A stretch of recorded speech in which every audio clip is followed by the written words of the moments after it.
Assalamualaikum warahmatullahi wabarakatuh. Perkenalkan, saya Arman, NIM 1792141014, jurusan akuntansi, prodi akuntansi S1. Sebelumnya saya ucapkan terima kasih dan selamat datang di seminar proposal saya dengan judul Analisis Perlakuan Akuntansi Aset Biologis pada Perusahaan Sektor Pertanian Subsektor Perkebunan yang terdaftar di Bursa Efek Indonesia atau BEI. Aset yang dimiliki oleh perusahaan pertanian mempunyai perbedaan dengan perusahaan yang bergerak di bidang lain. Perbedaan tersebut dapat dilihat dari adanya aktivitas pengelolaan serta transformasi biologis atas tanaman untuk menghasilkan suatu produk yang dapat dikonsumsi atau diproses lebih lanjut. Nah, perusahaan yang bergerak dalam sektor pertanian mempunyai aset yang memiliki karakteristik yang unik. Aset tersebut disebut dengan aset biologis. Nah, aset biologis merupakan aset berupa makhluk hidup, yaitu tanaman dan hewan. Nah, aset tersebut dinamakan sebagai aset biologis karena aset tersebut mengalami transformasi biologis, di mana pada umumnya karena karakteristiknya yang unik, perusahaan yang bergerak dalam bidang pertanian mempunyai kemungkinan yang cukup besar untuk menyampaikan informasi pada laporan keuangan yang lebih bias dibandingkan dengan perusahaan yang bergerak di bidang lain, terutama dalam hal perlakuan akuntansi aset biologis. Nah, perlakuan aset biologis secara khusus pada perusahaan pertanian telah diatur dalam standar internasional, yaitu International Accounting Standard atau IAS 41. Nah, IAS 41 ini mengatur mengenai pengakuan, pengukuran, penyajian dan pengungkapan terkait aset biologis atau aktivitas pada perusahaan pertanian. Sedangkan di Indonesia sendiri, perlakuan akuntansi aset biologis itu didasarkan pada Pernyataan Standar Akuntansi Keuangan atau PSAK nomor 16 mengenai aset tetap dan PSAK nomor 14 mengenai persediaan, di mana pengakuan aset biologis pada awalnya disamakan dengan aset tetap atau aset tidak lancar, sedangkan pengukuran aset biologis yang telah memenuhi kualifikasi sebagai aset tetap awalnya diukur berdasarkan biaya perolehan atau harga perolehan. Nah, informasi penyajian aset biologis ini disamakan dengan aset tetap, di mana disajikan dalam laporan keuangan, tepatnya di posisi laporan keuangan. Sedangkan pengungkapan aset biologis ini didasarkan dengan aset tetap seperti dasar pengukuran aset tetap, metode penyusutan, umur ekonomis aset tetap, atau tarif yang digunakan, dan informasi yang terkait dengan dalam laporan keuangan. Berdasarkan latar belakang di atas, maka penulis tertarik untuk melakukan penelitian dengan mengambil judul Analisis Perlakuan Akuntansi Aset Biologis pada Perusahaan Sektor Pertanian Subsektor Perkebunan yang terdaftar di Bursa Efek Indonesia atau BEI. Dengan rumusan masalah, yaitu bagaimana perlakuan akuntansi aset biologis pada perusahaan pertanian subsektor perkebunan yang terdaftar di Bursa Efek Indonesia atau BEI. Nah, selain dari itu, peneliti juga ingin mengetahui apa sih standar akuntansi keuangan yang digunakan untuk memperlakukan aset biologis pada perusahaan, serta apakah perlakuan aset biologis pada perusahaan telah sesuai dengan standar akuntansi yang digunakan. Nah, tujuan penelitian ini sendiri untuk mengetahui perlakuan akuntansi aset biologis pada perusahaan pertanian subsektor perkebunan yang terdaftar di Bursa Efek Indonesia. Selain itu, peneliti juga ingin mengetahui standar akuntansi keuangan yang digunakan untuk memperlakukan aset biologis, serta untuk mengetahui perlakuan aset biologis pada perusahaan apakah telah sesuai dengan standar akuntansi yang digunakan.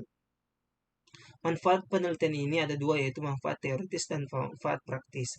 Untuk manfaat teoritisnya sendiri, penelitian ini diharapkan mampu memberikan manfaat secara teoritis sekurang-kurangnya mampu memberikan sumbangan di dunia pendidikan. Sedangkan manfaat praktisnya itu bagi peneliti dan mahasiswa penelitian diharapkan mampu membawa wawasan bagi peneliti dan mahasiswa yang membaca mengenai praktik akuntansi terhadap aset biologis pada perusahaan di bidang pertanian.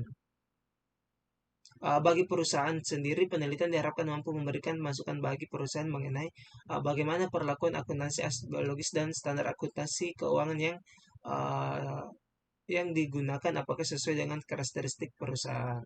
Sedangkan bagi lembaga pendidikan, penelitian ini diharapkan mampu menjadi masukan bagi lembaga pendidikan untuk mempertimbangkan penerapan pembahasan materi perlakuan akuntansi aset biologis beserta standar keuangan yang berlaku karena akuntansi aset biologis jarang dibahas dalam lembaga formal pendidikan. Sedangkan bagi ilmu pengetahuan, penelitian ini diharapkan dapat memberikan sumbangan ilmu untuk dapat memperkaya ilmu pengetahuan dan menambah wawasan. Kemudian tinjauan pustaka. Uh, dalam penelitian ini ada beberapa tinjauan pustaka. Yang pertama itu menggunakan teori entitas. Nah, teori entitas memandang bahwa entitas terpisah dengan pemilik. Pernyataan ini berdasarkan Harahap tahun 2011. Teori entitas bersangkutan pada penelitian ini karena perusahaan sebagai entitas berdiri menjadi suatu unit bisnis yang terpisah dengan pemilik. Pemilik dalam hal ini adalah kreditor dan investor atau pemegang saham. Unit bisnis memiliki sumber daya yang diperoleh dari pemilik sehingga entitas atau unit bisnis bertanggung jawab atas sumber daya tersebut. Pernyataan ini berdasarkan Riyahi tahun 2007. Nah, sedangkan aset kemudian yang kedua itu aset berdasarkan pernyataan standar akuntansi keuangan PSAK dalam kerangka konseptual pelaporan keuangan. Aset merupakan sumber daya yang dikuasai oleh perusahaan akibat peristiwa masa lalu dan memberikan manfaat di masa depan bagi perusahaan. Kemudian yang ketiga ada perlakuan akuntansi. Di antaranya adalah pengungkapan. Nah, menurut Ikatan Akuntansi tahun 2012, pengakuan atau recognition merupakan proses pembentukan suatu pos yang memenuhi definisi unsur serta kriteria pengakuan yang dikemukakan dalam neraca atau laporan laba rugi. Sedangkan pengukuran uh, menurut Ikatan Akuntansi Indonesia tahun 2012, pengukuran adalah proses penetapan jumlah uang untuk mengakui dan memasukkan setiap unsur laporan keuangan dalam neraca dan laporan laba rugi. Proses ini menyangkut pemilihan dasar pengukuran tertentu. Kemudian untuk selanjutnya ada penyajian dan pengungkapan. Nah, penyajian dan pengungkapan secara teknis didefinisikan sebagai langkah akhir dalam proses akuntansi, yaitu penyajian informasi dalam bentuk seperangkat penuh statement keuangan. Nah, pernyataan ini berdasarkan Surwajono tahun 2014. Kemudian tinjauan pustaka yang selanjutnya adalah aset biologis. Nah, aset biologis dalam IAS 41 diartikan sebagai tanaman dan hewan hidup yang dimiliki oleh perusahaan atau entitas sebagai akibat peristiwa masa lalu dan mampu memberikan manfaat di masa mendatang. Selanjutnya adalah yang kelima adalah standar akuntansi keuangan aset biologis. Nah, standar akuntansi yang telah mengatur secara khusus mengenai aset biologis adalah International Accounting Standard atau IAS 41. Sedangkan di Indonesia standar akuntansi yang digunakan sebagian besar perusahaan pertanian di Indonesia adalah mengacu pada PSAK 16 tentang aset tetap dan PSAK 14 tentang persediaan. Selanjutnya adalah penelitian terdahulu. Nah, yang pertama itu ada penelitian dari Ana Yuwanita tahun 2015 dengan judul Analisis Pengakuan, Pengukuran, Pengungkapan, dan Penyajian Aset Biologis berdasarkan SAK pada PT Perkebunan Nusantara 11.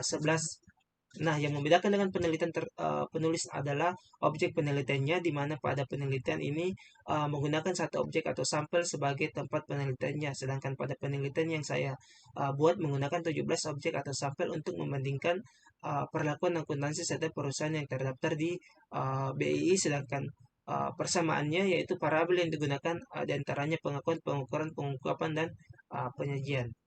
Nah, kemudian penelitian yang kedua yaitu adalah Abraham Ventura et al. Tahun 2016.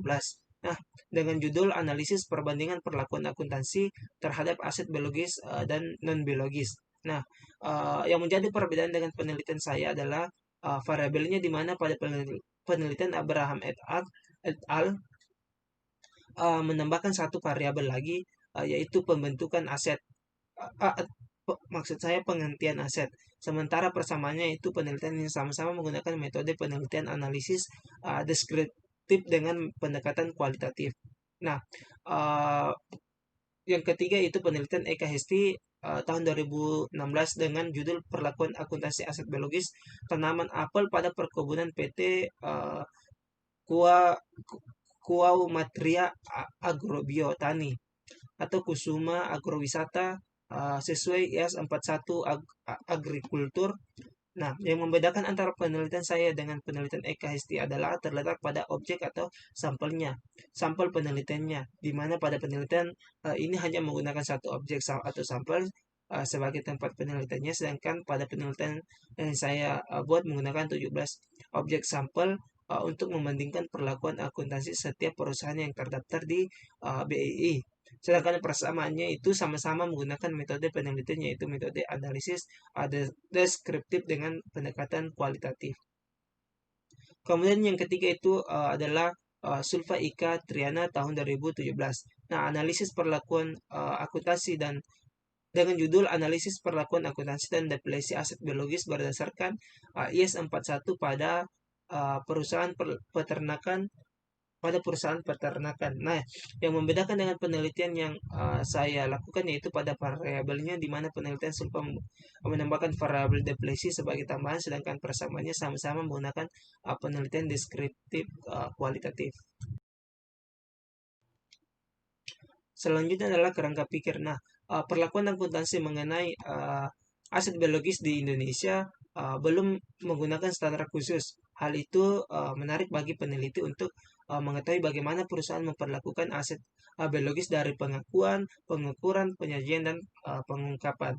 Nah, selain itu peneliti melakukan identifikasi standar apa yang digunakan oleh perusahaan dalam perlakuan akuntansi atas aset biologis perusahaan tersebut. Standar yang digunakan diidentifikasi bagaimana perlakuan akuntansi dari pengakuan, pengukuran, penyajian, dan pengungkapannya. Setelah itu, setelah teridentifikasi perlakuan akuntansi atas aset biologis di perusahaan tersebut dan perlakuan akuntansi di standar akuntansi yang digunakan, dilakukanlah perbandingan kemudian melihat apakah perlakuan akuntansi di perusahaan telah sesuai dengan standar akuntansi yang digunakan. Selanjutnya adalah metode penelitian. Nah, jenis penelitian ini merupakan jenis penelitian kualitatif. Penelitian kualitatif ini mencoba untuk memahami fenomena tentang apa yang dialami oleh subjek penelitian dengan konteks khusus yang alamiah dengan menggunakan metode ilmiah. Yang kedua yaitu waktu dan tempat penelitian. Penelitian dilakukan dengan teknik dokumentasi. Dokumentasi dilakukan pada perusahaan sektor pertanian, khususnya subsektor perkebunan, di mana perusahaan tersebut terdaftar di Bursa Efek Indonesia. Nah, waktu penelitian sendiri itu dimulai bulan Desember 2020.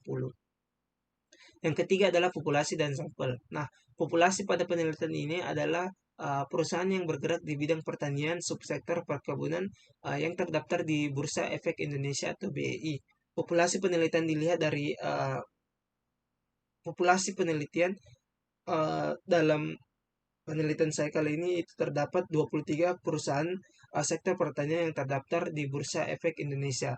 Perusahaan sektor pertanian terdiri dari 20 perusahaan subsektor perkebunan dan masing-masing satu perusahaan untuk subsektor tanaman pangan, perikanan, dan peternakan. Kemudian perusahaan yang bergerak di bidang sektor perkebunan yang terdaftar di BI terdapat 20 perusahaan. Namun dari 20 perusahaan tersebut yang telah mempublikasikan laporan tahunan 2019-nya atau yang memenuhi kriteria hanya ada 17 perusahaan sehingga sampel pada penelitian ini hanya 17 perusahaan. Kemudian definisi operasional variabel. Nah, uh, pada penelitian ini aset biologis adalah kelompok aset yang termasuk dalam aset tetap. Yang termasuk dalam aset biologis adalah semua hewan yang hidup dan atau tanaman yang menghasilkan pendapatan utama dalam bisnis pertanian dan perkebunan. Kemudian teknik pengumpulan data Data penelitian ini dikumpulkan dengan teknik dokumentasi, dalam hal ini adalah dokumen laporan keuangan perusahaan tahun 2019. Kemudian teknik analisis data, penelitian ini termasuk dalam jenis penelitian kualitatif dengan teknik analisis deskriptif kualitatif. Penelitian deskriptif merupakan penelitian non-hipotesis yang tidak membutuhkan perumusan hipotesis. Nah, ini merupakan dasar penelitian uh, pada penelitian saya kali ini, yaitu di mana ada 17 sampel perusahaan yang memenuhi kriteria. Pertama itu mengumpulkan data atau laporan keuangan perusahaan uh, subsektor perkebunan yang terdaftar di BEI dengan menggunakan teknik dokumentasi. Nah, setelah itu kemudian mengidentifikasi bagaimana perlakuan akuntansi aset biologis, diantaranya pengakuan, pengukuran, penyajian, dan pengungkapan perusahaan dengan meninjau lebih lanjut terhadap kelompok aset. Setelah itu melakukan perbandingan antara perlakuan akuntansi aset biologis perusahaan dengan standar akuntansi yang digunakan. Setelah itu kemudian mencatat data yang telah dikumpulkan, kemudian dianalisis dengan metode content analysis. Setelah itu kemudian ditariklah kesimpulan dari penelitian yang telah dibuat. Nah, demikianlah presentasi proposal seminar proposal saya pada hari ini. Saya ucapkan banyak-banyak terima kasih atas perhatiannya. Saya akhiri dengan ucapan wabillahi taufiq wal hidayah. Wassalamualaikum warahmatullahi wabarakatuh.